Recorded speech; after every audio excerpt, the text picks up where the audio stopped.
ಅಮ್ಮ ಒಂದು ಜೋಕ್ ಹೇಳಮ್ಮ. ಏನಮ್ಮ ನಿನ್ನೆ ನೀನು ಕೆಲ್ಸಕ್ಕೆ ಬರಲ್ಲ ಅಂತ ಹೇಳಿ ಹೋಗ್ಬಾರ್ದೇನು?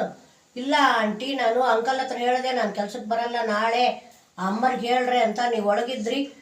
ಇಲ್ಲಮ್ಮ ನೀನು ಹೇಳಿ ಹೋಗ್ಬೇಡ, ನೀನು ಸುಮ್ಮನೆ ಹೋಗ್ಬಿಡು, ಬರ್ತಾಳ ಅನ್ಕೊಂಡು ಹಾಕಿದ್ರೆ ಎಷ್ಟೊತ್ತಾದ್ರೆ ಕೆಲಸ ಮಾಡ್ಕೊತಾಳ, ಇಲ್ಲಿದ್ದೆಲ್ಲ ಕೆಲಸ ನನಗೆ ಹಚ್ಚುತ್ತಾಳೆ, ಚಳೆ ಜ್ವರ ಬಂದದ ಅಂತಂದು ಹಾ ಹಾ ಹಾ ಅಂತ ಮುಖ ಮುಡ್ತಾಳೆ, ಎಲ್ಲ ಕೆಲಸ ನನಗೆ ಹಚ್ಚುತ್ತಾಳೆ. ಅದಕ್ಕೆ ನೀನು ಹೇಳಕ್ ಹೋಗ್ಬೇಡ, ನೀನು ನನ್ನ ಮಗಳಿದ್ದಾಗ ಸಣ್ಣ ಹಾಕಿದ್ದಾಗಲಿಂದ ಕೆಲಸ ಮಾಡ್ತಿದ್ದೀನಿ ನಮ್ಮನ್ಯಾಗ, ತಗೋ ಒಂದು ₹100 ಕೊಡ್ತೀನಿ, ಕಾಫಿ ಕುಡಿ, ಯಾವ ವಿಷಯ ಹೇಳಬೇಡ, ಕೆಲ್ಸಕ್ಕೆ ಬರಲ್ಲ ಅಂತಂದು ಹೇಳಕ್ಕೆ ಹೋಗ್ಬೇಡ ಅಂತಂದು ಹೇಳಿದ್ರು.